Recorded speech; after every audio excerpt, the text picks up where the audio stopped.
Hey there, ECED100 students. Happy snow day to you. We had on our syllabus for tonight that we were going to be talking about some behavioral theorists and psychological influences on early childhood, including Piaget and Vygotsky and I think Erikson. And I'd rather do that in person. So to give you an assignment today that would still count for our instructional hours and not really get us too far behind otherwise, I want to talk to you a little bit about NAEYC. And you do have an assignment, our first assignment for this class, due on February 7th, about reviewing the NAEYC homepage. So we've mentioned NAEYC before when we talked about developmentally appropriate practice. And I want to show you first, if you go into Blackboard and on course content and the assignments, it is the first one there, NAEYC homepage. It says it is due February 7th for you. The first thing it brings up for you is the NAEYC website. I'm not going to click it because I already have it open in my other tab. And the rubric for the actual assignment, what you're going to be doing is what's called a 3-2-1. 3-2-1 is one of my favorite reflection type strategies to help give you an overview of things and decide what's really important. And what the first part is 3 ideas. So 3 ideas meaning things that you read and you were like, wow, that's amazing. There's a lot of great information on the NAEYC website, and some of it is going to make you say, never knew that before, or that's really interesting and I'd like to know more about it. So anything that you think is a research-based item or something you didn't know before, just 3 ideas. And these can be facts, theories, things from the position statements, and I'll show you where to find those in a second. But 3 ideas that you find on the website, which can be as simple as, wow, I never knew that we had a position on technology in early childhood, and I was very interested in reading more about the joint statement between NAEYC and the Fred Rogers Center, which is actually based in Pennsylvania in Seton Hill College. So, and then just a sentence or 2 about that. You don't have to tell me everything about it, but don't be too brief either. And then you do have to give me the direct link to the specific page that you found that info on. So your 3 ideas could be, like I said, the first one being, wow, I didn't know that there was an official position statement on technology usage in early childhood. What I was most surprised to find was that it's not saying limit screen time, it's saying use screen time wisely, and I think that's important. Here's the link for the page I found the position statement on. That counts as one of them. So it doesn't have to be super, super amazing and detailed in that sense. The second thing is 2 strategies. So 2 things that you could see yourself doing in a classroom based on what you found on the website. So it could be a tips and tricks thing about scheduling or behavior management, something about homework. 2 strategies for the classroom that could be beneficial for you.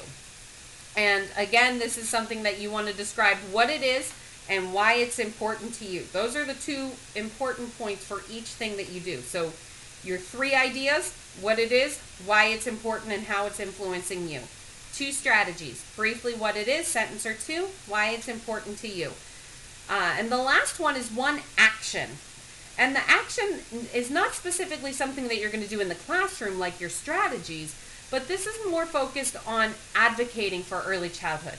Because at its heart, NAEYC is an advocacy organization.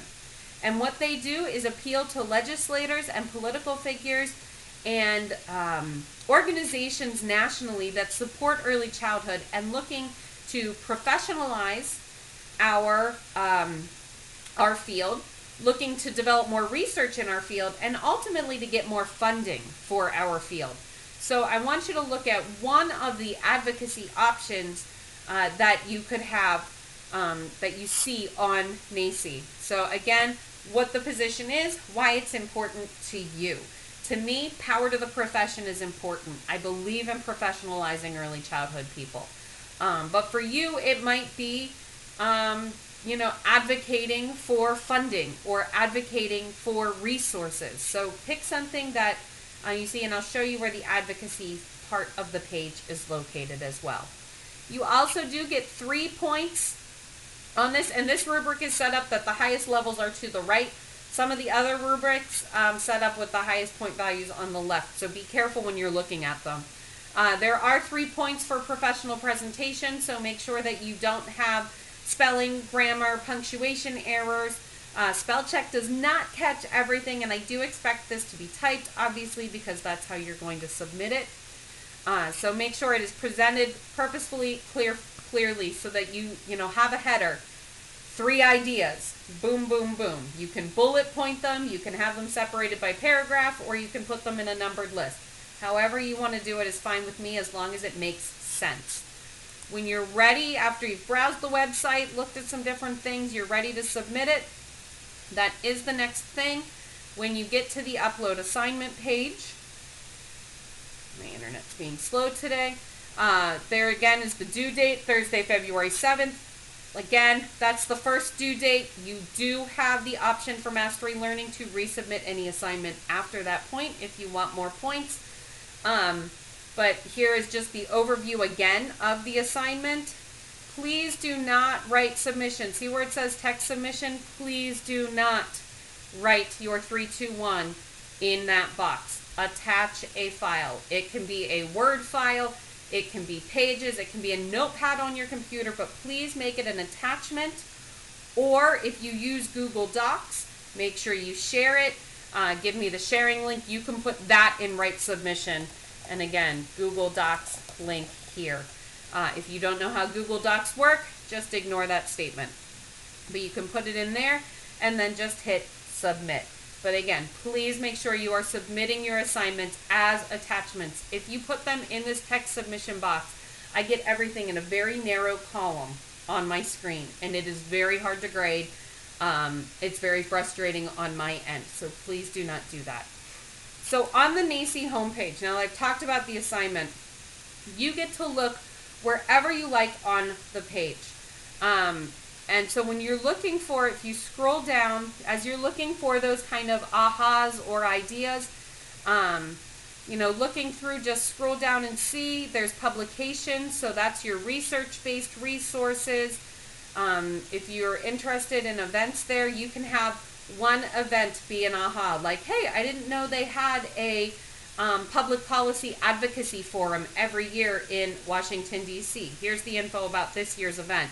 Here's why I would want to go in the future. When we talk about standards for quality, that's a great place to look for strategies and ahas. Where it says take action, these are the things for that one part of the 321 for the advocacy. Here's the different advocacy campaigns. If you want to join their professional online community, you can. If you want to look at really, you're not going to be doing a line. That's sponsoring a booth at any of their things. But I'm going to show you first, if we scroll back up to the top, looking for those aha things for those 3 ideas. Power to the profession. Like I said, this is something that I believe in and something that I think is a great thing. But please don't say that's a strategy because you think it's going to win brownie points or something. Only look for things that you're interested in. So I usually like to go to the topics area. I think it's a good place to start to just get some ideas on things. And I do want you to take some time to read some of these different things. So if any of these topics, these are where your ideas are going to come from best. Looking at, how does Common Core influence early childhood? What is developmentally appropriate practice? Read more about that if you like. Thinking about, the importance of play, the importance of STEM. I love STEM. It's so much fun. Again, don't pick STEM just because you think you're going to get brownie points with me. Pick something that you're interested in. If you're interested in reading more to children, look at literacy. You can find all 3 of your ideas in a single area as long as they're different enough. So if you find 3 different ideas in the literacy article, go ahead and talk about those. But if you click on like family engagement here, say I'm more interested in collaborating with families and talking to them, here's all these different articles that you have to look at. And so if we talk about, family engagement, and we talk about principles of family engagement and really connecting with parents, you can click on that article and it's going to give you some information here. Looking at all of these principles of effective practice. So how to get families engaged. Here are 6 specific things. 3 of them could be your ideas if you wanted that. Or if you wanted to get them from separate articles. But these are the great places to get those 3 ideas. So again, that was under resources and topics. When you're looking for your strategies, the best place for that is probably on the blog. So if we go to the blog link and we take a look, you can see all the different topics that they've brought up. So here's some ideas for Martin Luther King Jr. Day. Obviously that's past. Talking about kindness rocks, that's a strategy. Building relationships. So again, here's play options. Looking through all of the blog topics. Playing with free stuff. Woohoo! But looking through the blog and finding 2 strategies, 2 things you could do in a classroom with children. So some of these obviously are not strategy based, but this one absolutely is. Inspiring children to think and act like scientists. Talking about separation and anxiety. And if you're not interested in scrolling, you can refine it. If you want to look at curriculum assessment and classroom management, because those are things that you could definitely do in the classroom, click on that. It's going to sort them down to a little bit more of a focus for those things. Making an art museum. Oh my gosh, that sounds fun. I want to go read that now. Joyful learning. Jungle gym for snails. Oh my gosh. I'm getting really excited over this stuff. And I hope you do too, because now I want to go get a snail and make stuff for him in a way that's safe for him and not going to hurt the little snails. But oh my gosh, shadows. If you are in a classroom, Groundhog's Day is coming up. So looking at shadows, I love doing Groundhog Day activities with the children. So obviously you can see I'm finding stuff to get excited about on the blog. I hope you do too. And again, you can break it down even more with the other topics on there. Subject areas, you know, what you're really looking for. That last one is the advocacy options. And here they are. So when you're looking for your one option, you can become a member of NAEYC. I have a membership. I have one of the higher levels of membership because I like that they mail me books, and I think it's $89 a year. I know as a student you can get it cheaper. So if you want to become a member, that would count as your one action you could take, is I could get a membership to NAEYC so that I am more informed in the practice, am more informed in what's going on in early childhood. So I don't know when my internet's going so slow. My kids must be streaming videos. But looking at the different options and the benefits, like I said, you do have there is a student option, and looking at those things. So you could talk about becoming a member. You could talk about advancing your career and finding those opportunities. So enrolling in the program that you are in is part of the advance your career advocacy element and becoming a professional educator. So if you want to look more at options, what does my associate's degree get me? That's under there. Talk about that as your action. Joining the Hello Online Network, looking at opportunities in your community. They usually have letter writing campaign things, or emailing a congressman or congresswoman, talking to your Department of Education. There's stuff within there. Or align with us, again, like I said, that's if you are going to be at a conference and promoting NAEYC there. And also looking at leadership opportunities. So pick something under this Get Involved tab. So remember, when you're looking for your 3 ideas, go to resources and topics. That's the best place. Or position statements. I should say position statements are extremely important. When you're looking for your 2 strategies, probably on blog, you might also find things under topics or even in the publications. I just don't know how much you can get from the publications without a membership. I don't know how much access you have to the other articles. And then for that last one, the one action you can take, that's going to be under Get Involved. But take the time to look through the NAEYC website, learn some important things about it. I do highly recommend you read not only and I talked about before, reading the position statement on developmentally appropriate practice.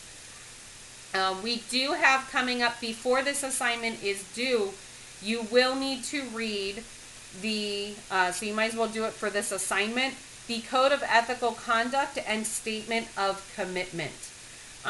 These two items are extremely important. To me, it talks about how we ethically and morally behave in the classroom as early childhood educators. So reading this Code of Ethical Conduct and Statement of Commitment, I think it will help influence your philosophy of education document that you have to write. That is due on, May 2nd. And this isn't too terribly long. It's 9 pages, but you don't have to read it, word for word. Take a good browse through this and look at those key points.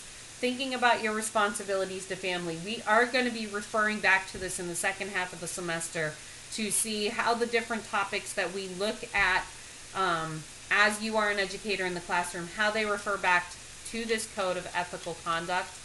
And this Statement of Commitment, these are statements that I strongly recommend you read over and incorporate them into your philosophy of education. See how you will have these reflected in your professional practice. How you will, respect and support families as an educator. Maintain standards of professional conduct. It is extremely important just from a what is my place in this field kind of mindset. But like I said, we'll be referring back to this more in the second half of the semester. But you might as well take the time to look at it now, or at least start becoming familiar with it. You may find something in this that you want to use for your 3-2-1, and you are welcome to do that too. If you see, I want to work through education, research, and advocacy towards a society in which all young children have access to high-quality early care, that could just be promoting the program that you already work for. That's an action you could take. So again, you'll find things in here that can influence what you're doing. Now, your assignment is not due until February 7th. That is 1 week from today. But if you want to start looking at it, start kind of framing those things. That way, if you have questions, bring them to me on Tuesday. And we'll look at it there. But stay warm, everyone. And go ahead and get started on this assignment. And like I said, you can upload it in Blackboard. And have a great weekend. Stay warm. I will see you Tuesday.